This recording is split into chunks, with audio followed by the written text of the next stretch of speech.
देखिए, तीन शब्द हैं। एक शब्द है कलेक्टिविटी,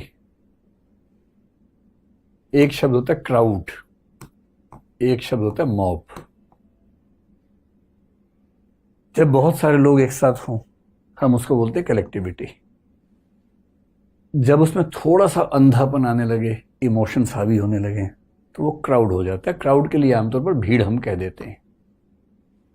और जब ये भावनाओं में एकदम अंधी हो जाए तो इसको मॉब बोलते हैं। इससे लिंचिंग जब भी होती है वो क्राउड लिंचिंग नहीं होती, मॉब लिंचिंग होती है, क्योंकि मॉब पागल हो चुकी है। और भीड़ के साथ दिक्कत क्या है, वो लोग इमोशन से फटे हुए लोग हैं। उस समय बारूद है, वो एक चिंगारी देनी है और बम फट जाएगा।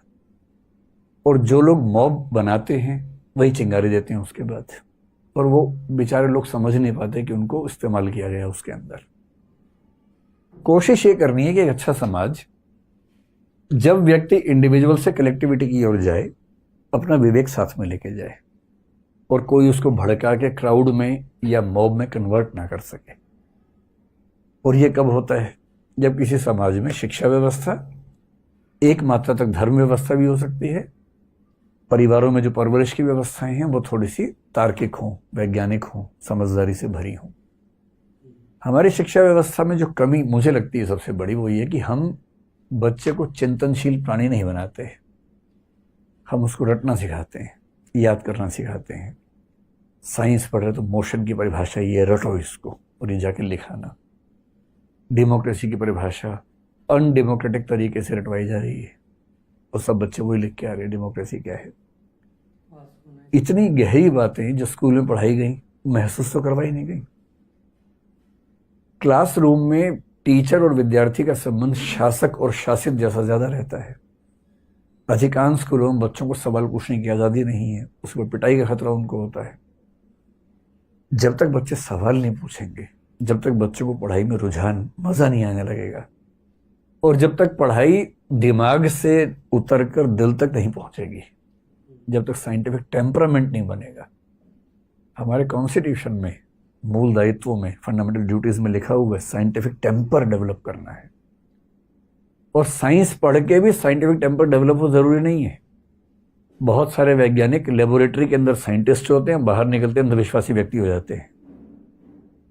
साइंटिफिक टेम्पर तब है जब साइंस की वैल्यूज आपके रोजमर्रा के जीवन में हो, कोई आपको अंधविश्वासी बना ही ना सके।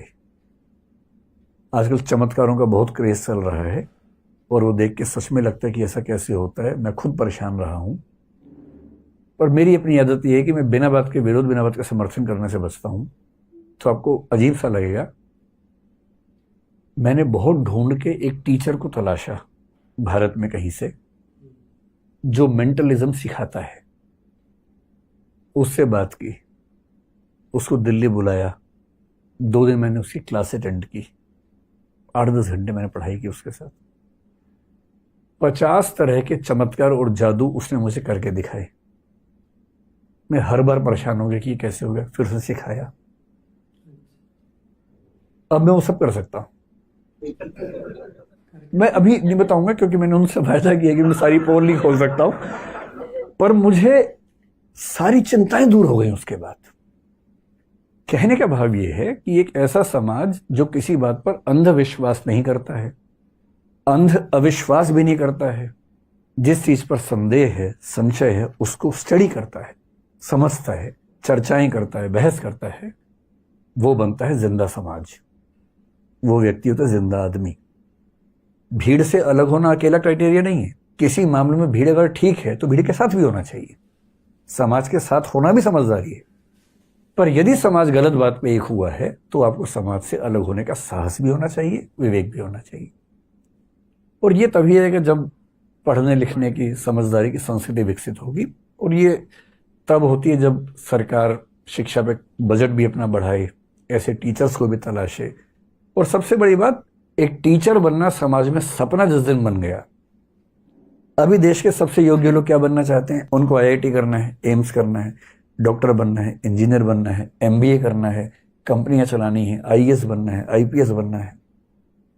देश के सबसे समझदार व्यक्ति को टीचर नहीं बनना है।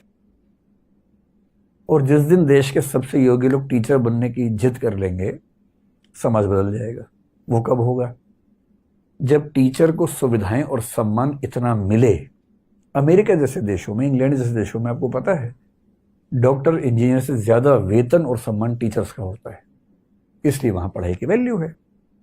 यहां टीचर वो बनता है जो कुछ नहीं बन पाया। हम लोग मजाक में कहते हैं कि टीचर और फटीचर में अंतर ही नहीं होता यहां पर। तो जिस दिन शिक्षा, अध्यापक, इन सब का सम्मान ठीक से होने लगेगा, कल्चर बदलेगी, कल्चर ऑफ लर्निंग बदलेगी देश में। और उसके 20-50 साल बाद आपको समाज वैसा नजर आएगा जो मुद्दों पर सोचता है, समझता है, न कि बह जाता है। लंबा समय लगेगा, 2 दिन की बात नहीं है।